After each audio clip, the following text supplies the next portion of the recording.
SCP-116, the Brittle Boy. Object Class, Euclid.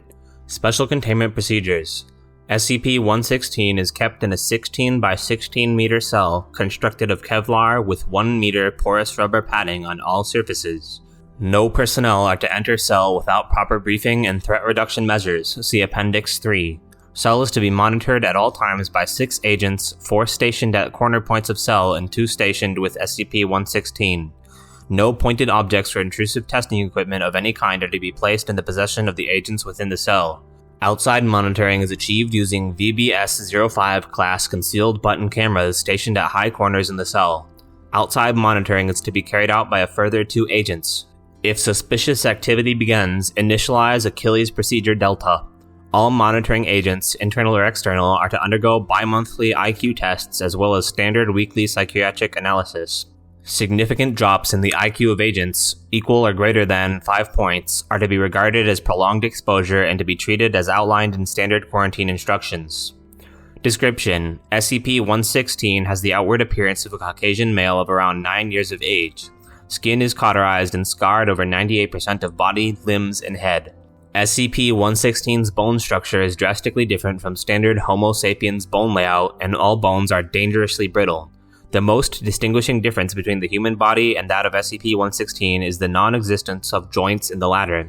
SCP-116 is entirely capable of independent movement, but to do so would cause multiple shattering breaks to all bones affected by said movement. To combat this, SCP-116 shows remarkable self-healing and over a period of minutes can completely regenerate its rigid bone placement. SCP-116 has shown some language skill since acquisition. However, the only language it speaks is a disrupted and broken version of English in which every word has been replaced with an almost entirely unconnected one. Prolonged attempts to make sense of SCP-116's speech have resulted in some long-term mental degradation in researchers. There seems to be no pattern to the word replacement, and attempts continue to translate it. Research suggests that SCP-116 may be capable of low-level telepathy, which deteriorates the victim's brain functions over a long period of time. Appendix 1. Sergeant 19-0529. Memorandum, May 29th. Subject: Development of suicidal tendencies by SCP-116. NB: SCP-116 has begun to show extreme suicidal tendencies. Request modification of monitoring and containment protocol to avoid undue damage to subject. Appendix 2. Dr. 19-1429. SCP-116 Language Notes, June 19.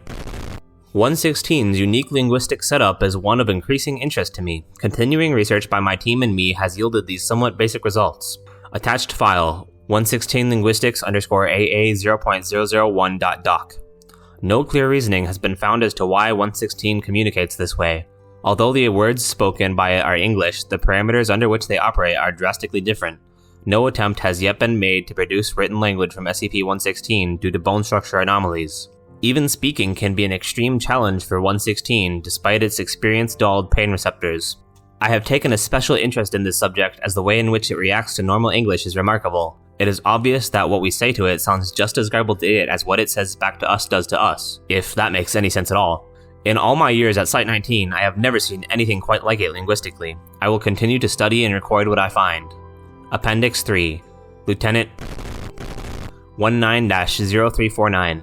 Memorandum, June 30. Subject: Procedure of and relating to worrying new suicidal tendencies shown by SCP-116. 1. No solid equipment weighing more than 8 pounds may be taken into cell.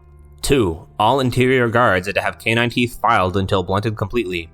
3. Security levels to be raised to RT5, full body cavity search and X-ray before entrance to cell is granted. 4. If any asphyxiation or hypoxia appears to be affecting SCP-116, emergency CPR is to be administered by internal guards. Suggestion noted that SCP-116 should be connected to a life support machine even when not in danger of death to prevent unintentional termination. Appendix 4. Sergeant 19-059. Memorandum, July 11th. Subject: Cessation of research re SCP-116. Any and all research regarding SCP-116 is to be immediately halted until further notice. Dr. The primary researcher into SCP-116's language and delayed telepathy is to be removed from this site and kept in solitary confinement until all symptoms of his dementia and schizophrenia have dissipated. All personnel involved with SCP-116 are to be quarantined until further notice. Full bone marrow transplants are to be performed on all agents who have been in tactile contact with SCP-116. Suggested termination of Interior Guard Protocol noted. Appendix 4. Colonel 20-0212. Subject: Cessation of SCP-116 Project. Memorandum: March 20.